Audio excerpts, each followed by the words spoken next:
Great people don't go through, they grow through the difficulties that come on their path. Problems will come, issues will come, difficulties will come, whoever you are. Doesn't matter. We are all subject to our own individual worries and anxieties. Just the flavor is different. What's up, Believe Nation? It's Evan. My one word is believe, and I believe in you. I believe you have an amazing gift inside you that I want to see explode out onto the world. Now, I started the Mentor Me series to try to hang around people who've done a lot more than us, and hopefully by spending a few extra minutes with them, some of their mindsets, their beliefs, their thought process seeps into us to help us become the best version of ourselves. So today we're going to learn from one of the best, Gaur Gopal Das, and how to deal with problems and difficulties in life. Mentor Me, Gaur.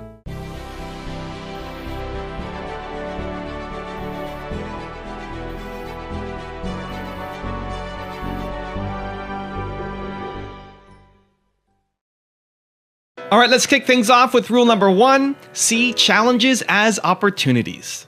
December 10th, 1914. There was a massive explosion in West Orange, New Jersey, United States of America. 10 buildings in a factory owned by the legendary inventor Thomas Edison were engulfed by flames.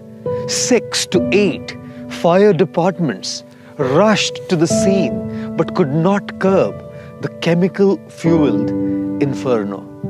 After having tried all that he could, as Thomas Edison calmly stood there, watching the fire destroy his entire life's hard work, his 24-year-old son Charles came over and stood next to him. In a childlike voice, Edison said to his son, "Charlie, go and get your mother and her friends. They'll never be able to see a spectacular fire like this in their entire life." Astonished and shocked by his father's response, Charles asked Thomas Edison, "Our entire factory is being burnt down to ashes, Dad." Thomas Edison replied, in complete composure, "Yes, our factory is being burnt down to ashes. But all the mistakes we have made so far in the factory have also been burnt down to ashes. We will start all over again tomorrow." That evening, Thomas Edison told a New York Times reporter, "Although I'm 67 years old, and I'm completely exhausted from running around and trying to control the fire, tomorrow I'll start all over again, afresh." And so he did. The next day was a fresh beginning for Thomas Edison and his son Charles in trying to rebuild what had been destroyed by the fire. Often, this is what life does unto us. Our dreams are shattered, our hopes broken, efforts baffled. Great people, they don't cry, they try to rebuild their dreams. Great people don't give up, live up to the challenges that life throws at them. Great people don't go through, they grow through the difficulties that come on their path. They start all over again with great hope, with great determination, with great grit. And that is why they reach the highest peaks of success that most people only aspire for. That is why I say, no challenges, no success. No challenges, no success. Rule number 2, smile. How many of you smile? Of course you smile. I'll tell you a nice one. Sorry. One guy, vernacular Maharashtrian student, he was in school and teacher's teaching English. And the teacher's teaching how to count numbers. He wrote numbers on the chalkboard, and on the chalkboard, after writing the numbers, he said, "Padho." तो बोलता है, this guy says, "Shevanti, tu yeti, yeti nai, nai ta nai." So the teacher said, "What did I say?" उसने लिखा था 70, 280, 89, 99. 70, 280, 89, 99.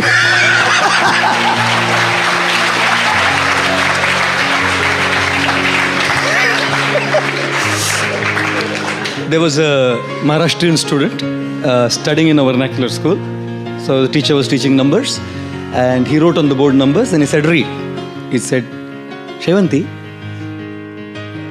yeti tu, yeti nai, nai ta nai."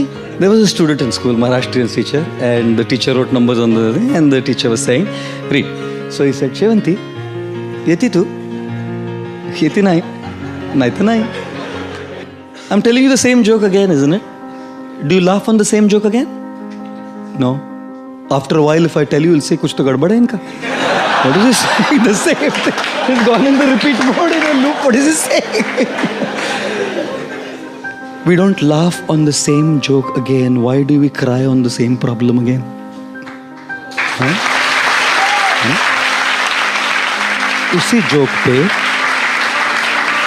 Joke पे हम बार बार हंसते नहीं, उसी प्रॉब्लम पे रोते रहते हैं, नहीं? We keep crying on that same issue and that same problem again and again and again. Problems will come, issues will come, difficulties will come, whoever you are, doesn't matter. चिता है ना, चिता एक बार जलाती है, लेकिन चिंता है ना, पल पल जलाती है. Kills our life, kills our present. We cannot experience fulfillment, ladies and gentlemen.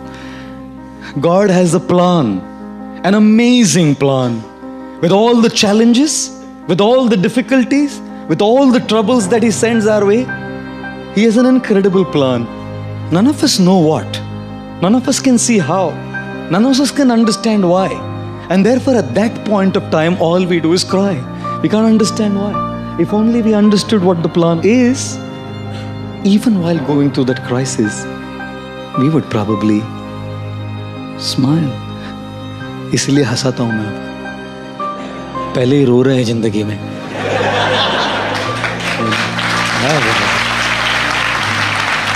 Have a smile on the face. His Holiness Radhanath Swami, he says, "Do not take this material world so seriously, because it's always changing. Something that you take so seriously today is going to change tomorrow. उसको लेकर बैठो मत, हंसो, smile." Rule number 3, accept problems as a part of life. Everyone has their own individual pressures. As students, you have pressures to study. People who work go through pressures of deadlines and commitments at work. People who are married are worried about family pressures, their mortgages, their bills, and their mother-in-laws and father-in-laws and sister-in-laws and brother-in-laws and whatever else exists. You know, I was telling the story the other day. This is my favorite story. I just keep sharing it all the time. This is what really happened. You can't believe this, but this happened. I came to London Heathrow once, and at London Heathrow, I came to the immigration officer, and this immigration officer, elderly man, he said, "So what are you here for?" I said, "To give talks." He said, "Then are you living at your Waooooo center?" I said, "Yeah." He said, "How long will you stay here for?" I said, "About 2 weeks." He said, "And can I ask you a personal question?" I said, "Please, sir." He said, "Are you married?" I said, "You are an Indian, aren't you?" "I'm a monk." He said, "No, I was just cross-checking, just in case." And then he said, "Can I ask you another one, please?" I said, "Yes." He said, "Are you not missing anything in life?" He thought he caught me at the wrong foot. "Are you not missing anything in life?" I said, "Of course I am." He said, "What?" I said, problems.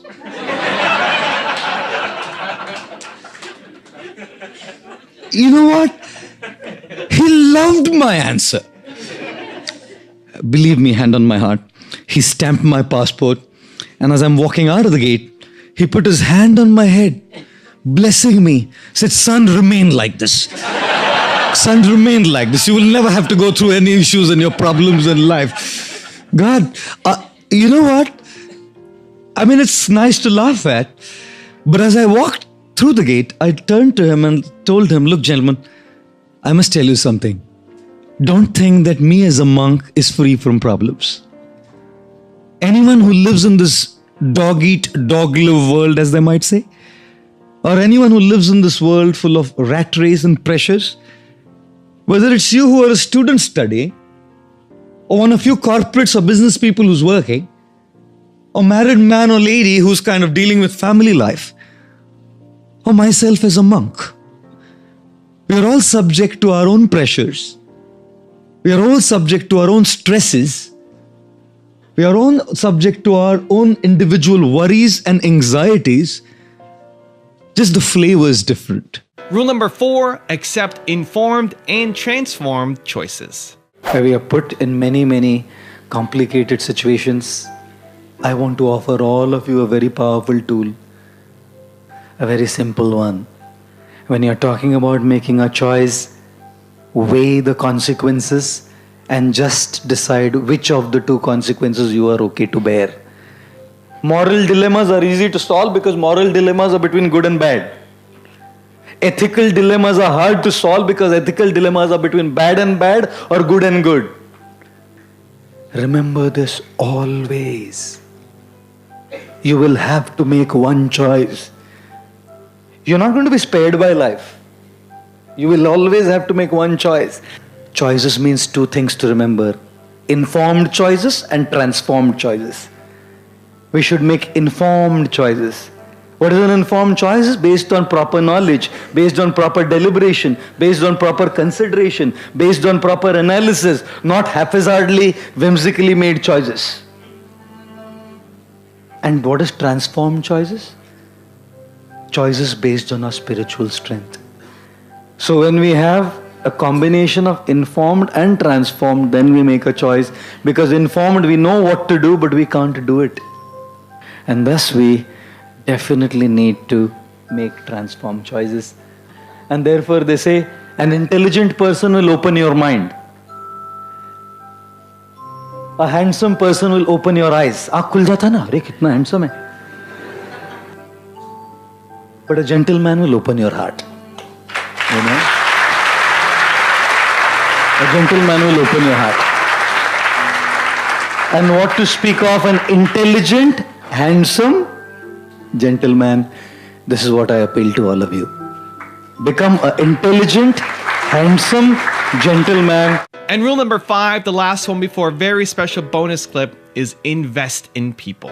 2nd of February 2005. I was lying in a monastery, in our ashram, on the wooden floor, exhausted, tired from the anxiety last night. And suddenly a fellow monk, one of my friends, came up to me and woke me up, saying, he's leaving. He's leaving. I got up, gathering myself together, rushing to go to the room where my dear friend, Stoker Krishnadas, was leaving his body. Memories were flashing through my mind as I was rushing towards this room. He was a monk with me, had stayed together, we stayed together. At a certain point he had decided to move on and get married. He went out, he'd taken a job in the hospital we run, the Bhaktivedanta Hospital, as the librarian. He'd just gotten married, his wife was pregnant, and while the wife was pregnant, he was diagnosed with melanoma cancer. He decided that he wanted to leave the body in the monastery where he spent most of his time. We had brought him to our monastery. As this memories flashed in my mind and I was rushing there, I remembered every day I went to sing God's names to him on the harmonium. My tear-filled eyes as I cried, seeing a dear friend struggling with melanoma cancer.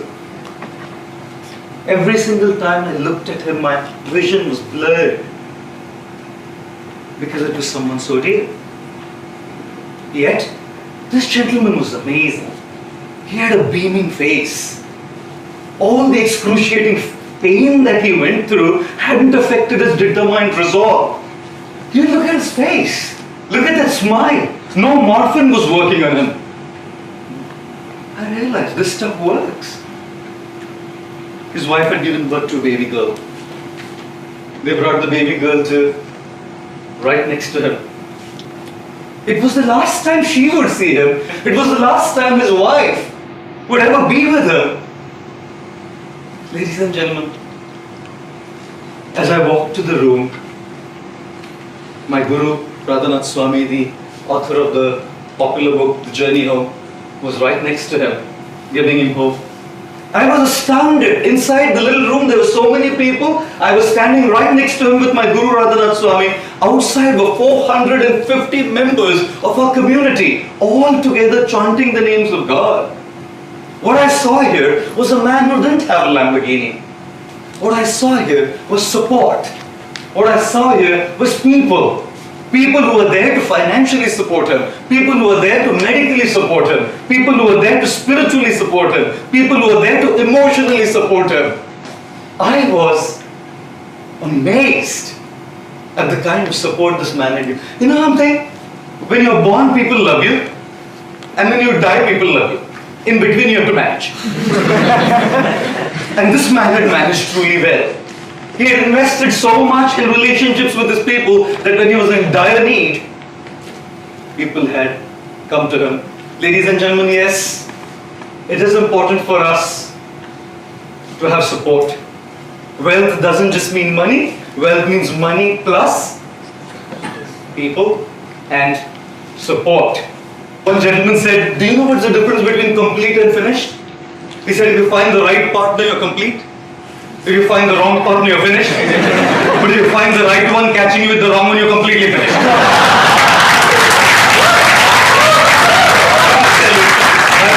We definitely need partners. We definitely need friends. We definitely need professional therapists. We definitely need people who can support us. And therefore I say, if you want to know truly how rich you are, drop a tear and see how many hands come forth to wipe that tear. That's how rich you actually are. That's that. Now, I've got a very special bonus clip around choosing how you live your life that I think you're really going to enjoy. But I'd love to know, what did you think about this video first? What was your impression? What did you learn from this? Don't just watch another video, but make a commitment to changing something in your life. What is that change you're going to make? Leave it in the comments down below. When you write it down, it's much more likely to stick. So put it down there. Thank you guys so much for watching. I believe in you. I hope you continue to believe in yourself and whatever your one word is. Much love. I'll see you soon, and enjoy the bonus clip. One time, I was flying from Moscow, Russia, to Kiev, Ukraine. I boarded the flight, and the stewardess came up to me and said, "Welcome on board, sir. We guarantee takeoff." I asked her, "Landing, madam?" She said to me, "You're a monk, aren't you? Pray to the Lord Almighty for a safe landing." We all are aware that when we take a flight, the takeoff is completely beyond us. We can do nothing about the takeoff. It's completely in the hands of the pilot. And when it comes to landing, even the landing is completely beyond our control. It's in the hands of the pilot. Many times when I fly and there is a very smooth landing where we don't even come to know that the plane has landed, people give an ovation, a loud round of applause. I have not been an exception either. Of course, the only thing is we don't give a standing ovation because the seatbelt sign is still on. Yes, ladies and gentlemen, the landing is also beyond our control. And what about the turbulence? The turbulence during the journey, during the flight, is also completely beyond us. The wind speed is beyond us. When the plane passes through the clouds and the entire plane becomes wobbly, it's not in our control. What is in our control during the flight is our choice. Some people choose to just go to sleep, yet others get completely drunk on alcohol. Some watch movies, some keep munching something, yet others make new friends, talk to others and network. Yes, what to do during that journey is in our control.